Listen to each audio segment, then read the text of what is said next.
ఇక వచ్చే నెల నుంచి అయితే మహిళలకైతే ప్రభుత్వం స్మార్ట్ కార్డులు అయితే అందజేయనున్నది.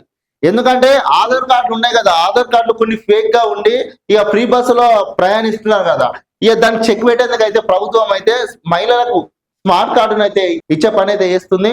ఇగో వచ్చే నెల నుంచి మహిళలకు స్మార్ట్ కార్డులు, ఫేక్ ఆధార్ కార్డులకు చెక్ పెట్టేందుకు నిర్ణయం. ఇప్పటికే 3 డిజైన్లు సిద్ధము. టీజీఎస్ ఆర్టీసీ ఎండి నాగిరెడ్డి వెల్లడి. ఇక మొత్తం మీదనైతే ప్రభుత్వం అయితే ఈ మంచి పని అయితే చేస్తుంది. ఎందుకంటే ఫేక్ ఆధార్ కార్డులతో చాలా మంది ప్రయాణం చేస్తున్నారు. ఇక కొన్ని ఇబ్బందులు కూడా జరుగుతున్నాయి అక్కడక్కడ.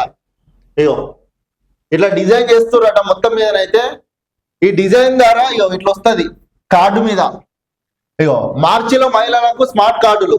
రాష్ట్రంలో ఉచిత బస్సు ప్రయాణ పథకాన్ని పొందేందుకు మహిళలకు స్మార్ట్ కార్డు జారీ చేసేందుకు ఆర్టీసీ కసరత్తు చేస్తుంది. వచ్చే నెల నుంచి స్మార్ట్ కార్డులు ఇవ్వబోతున్నట్లు తెలంగాణ ఆర్టీసీ ఎండి నాగిరెడ్డి తెలిపారు.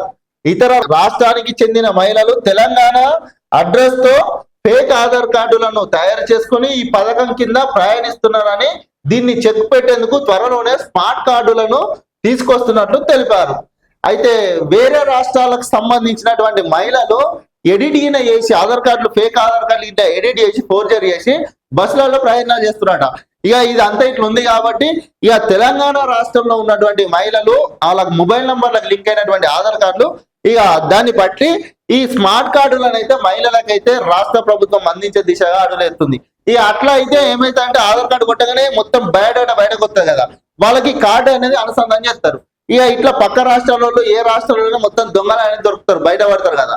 ఇక వాళ్లకు చెక్ పెట్టేందుకైతే ఈ ప్రభుత్వం అయితే ఈ స్మార్ట్ కార్డులను అయితే పంపిణీ చేస్తుంది. ఇక మహిళలు అయితే ఇక దానికి ఆధార్ కార్డుకు బదులు ఈ స్మార్ట్ కార్డు తీసుకొని పోతే బస్సులలో ఇక ఎంత దూరమైనా పోవచ్చు మన రాష్ట్రంలో.